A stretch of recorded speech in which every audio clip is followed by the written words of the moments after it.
Hi everyone, my name is Shelly from There's No Place Like Home at redheadmom8.wordpress.com. Today I'm accompanied by my 11-year-old. Say hi. Okay. If you watched my video last Friday, I had introduced the curriculum that we use with our group of kids that I call my littles. They are my 3, 5, 7, and 8-year-olds. This week I'm going to show you what I use with my middles, my 9, 11, and 12-year-olds. As relaxed homeschoolers, we don't use a whole lot of textbooks. Actually, the only textbook that we use is our math textbook, and you're going to see that very soon. So this is not going to be a long, drawn-out thing of every single subject, each child doing something different. I'm just going to show you our curriculum, because you have to remember that a lot of people associate the word curriculum with textbooks, but what curriculum really means is how you plan on teaching your children. And that is what I'm going to show you right now, and you're going to see, like I said, not a whole lot of textbooks here in this house. The only textbook that we do use is for math. And we use Life of Fred. And our main method of learning, I'm going to tell you right now, is through read-alouds, notebooking, and unit studies. We really like reading here. So even our math program is literature-based. So right now, the 3 kids are working through different portions of Life of Fred Math. And what I really like about Life of Fred Math is that it is literature-based, and the problems that they have to do, they just have problems at the end of each chapter. And unlike other books that have you doing, say, 30, 50 problems a day on math, no, right here, 6 problems, they're done. And I will tell you that at the beginning of the year, I did have my kids supplementing with Spectrum math workbooks, because I just went through that momentary panic that a lot of homeschool moms go through, thinking, oh my gosh, they're just not going to learn enough just from having Life of Fred. So I did have them do Spectrum, and it was terrible, really. Even when I did every other problem of Spectrum, it's so boring and so redundant. And that's when I started hearing a lot of kids say, I hate math, is when we started using the Spectrum as a supplement. So threw that out the window. My 3-year-old actually uses one as a coloring book now. We just don't use them at all. I am completely happy with Life of Fred. And one thing that you're going to find is Life of Fred, even though they're math books, they incorporate so many different things. You're going to find little spelling rules in here, and you're going to find sometimes things that have to do with science in here. And just because life isn't separated into subject, so why should our education be, right? And so the author of Life of Fred really see things that way too. And another great thing about this is it's good for kids who hate math, and it's great for kids who can't spend a really long amount of time doing problem after problem after problem after problem. So this is great, really. And also it shows you how math is used in real life. A lot of times in math, a lot of kids will say, am I ever going to need this? Well, these books tell you that yes, you might need this someday. And this is how it's going to happen. And these books actually go all the way up through calculus. We do not have kids doing that, but they do go all the way up through calculus. So I have 1 child in Honey, 1 child in Life of Fred Edgewood, and I have 1 child in Life of Fred Fractions. So that is our sole textbook that we use. We do not use language arts curriculum at all. We do not have spelling workbooks anymore. We do not have grammar. No writing program, nothing. Our main focus, well, since we do a lot of notebooking, that takes care of the writing right there, because as a writer, I believe that the more you write, the better you are at writing. Another thing that we're doing is to help learn the punctuation and the spelling and even good writing structure, we do copy work. And the kids are doing it through Shel Silverstein's. I have it right here. My kids have paint all over it. Shel Silverstein's A Light in the Attic. And what they do is they just copy poems out of it. And they have to copy it exactly as they see it. They have to make sure if there's a comma, they put a comma. If there's an apostrophe, they put an apostrophe. If there's a capital letter, they put a capital letter. And it is a good model for them to see what writing is supposed to look like. So that is what we use mainly for our spelling and grammar, is copy work. And you can use Bible verses for that.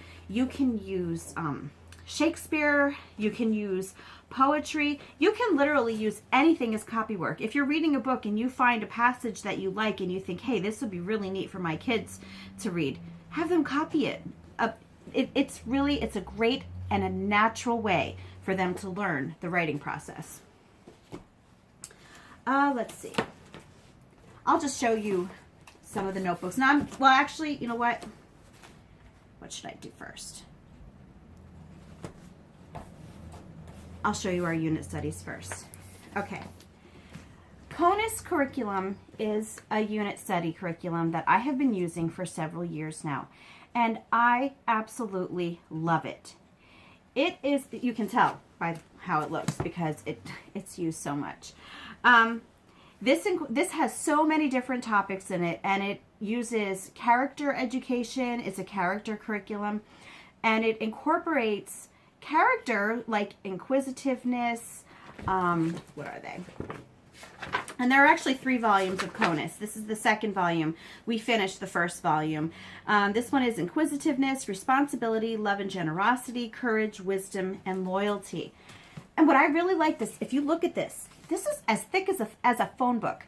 And it tells you that this can be used for 2.5 to 3 years. That's how long it can take to get through this.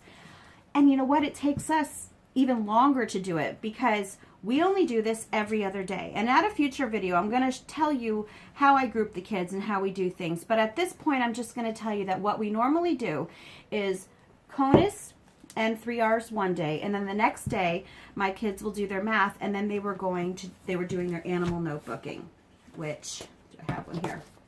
Okay. There's an animal notebook here. And that's what they do. They find their favorite animal, or it doesn't even have to be their favorite. Any animal that they'd like, they research it, draw pictures about it. They can do maps to say where it's found. And that's what they do on that day. So normally that's what we were doing. We were doing CONUS one day and animal notebooking the next day. Then CONUS, then animal notebooking. And like I said, it's because I group my kids up and I focus on different groups each day. But getting back to CONUS. Since it's a unit study, it covers all of the subjects. So you don't have to worry about using a separate textbook for like geography, history, science, language arts, math. Yes, it does. It even has some math in here too. So there are days that I'll say to the kids, hey, you don't have to do your math today because we're doing math with our unit study. And my kids especially like those days. Don't you? Yeah. Yeah, okay. So CONUS, I cannot recommend this highly enough. And what I also like about it is that there's so much to choose from, so many different activities that you can choose from. And do not attempt to do all of the activities because you would just make yourself crazy.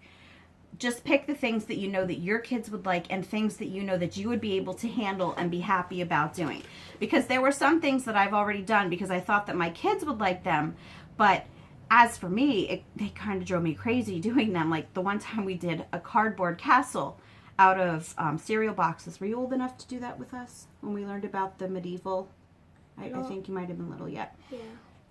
Well, a few years ago, we did a cardboard castle out of cereal boxes, and I thought, oh, my kids would love this. Well, it took forever.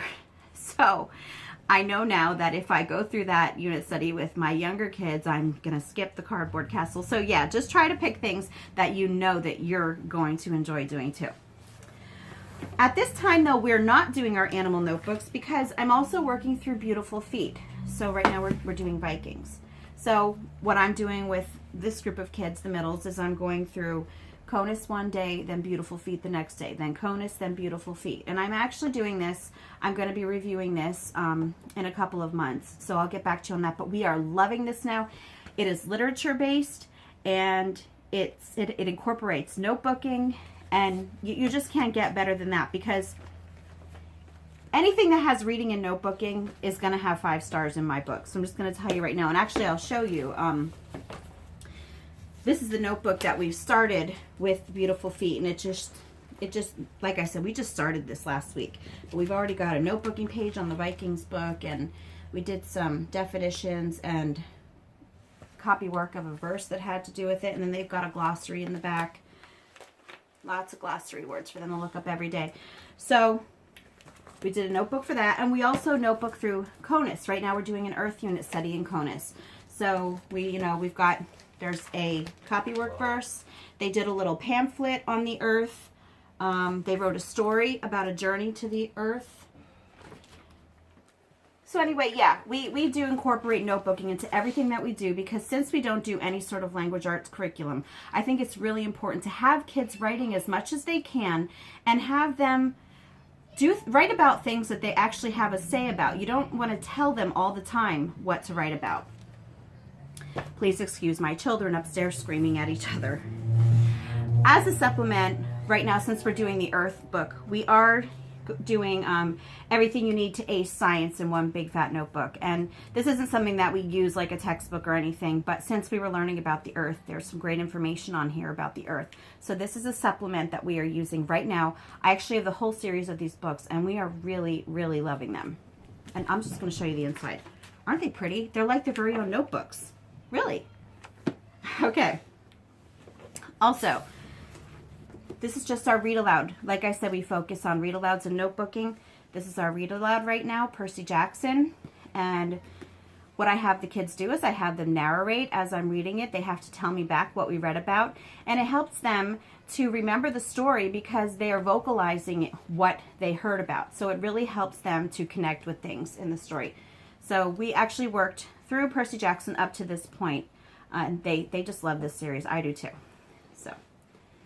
As for their silent reading, I usually try to incorporate it into one of our unit studies. So since we're doing a unit study on the Earth right now, Lennon is doing the Magic School Bus Voyage to the Volcano. My 12-year-old is reading through 20,000 Leagues Under the Sea, and my 9-year-old is reading another Magic School Bus book that he actually already finished it. I actually might have returned it to the library. So we try to incorporate everything together because, as I said before, life is not broken into subjects. So there's no reason that you have to teach that way. So along with their literature, they're doing science. And a lot of times with the science, since we're learning about the Earth, you're going to get some geography in there. And then when you get the geography in there, a lot of times they're going to want to draw pictures of that. That's art. There are so many ways to integrate everything that you need just in with one topic. There's no reason to use a textbook for every single separate subject and teach a bunch of things that have no relation to each other. Because if you teach things that are all somehow connected, it's going to be easier for your kids to remember and to relate with what you're learning. So, what's your favorite thing that we do? Stuff together. Our stuff together. That's what they call our unit studies, our stuff together.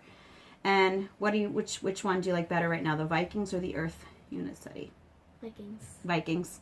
Yeah, it's really cool. I'm hoping to find a good Vikings documentary to watch sometime.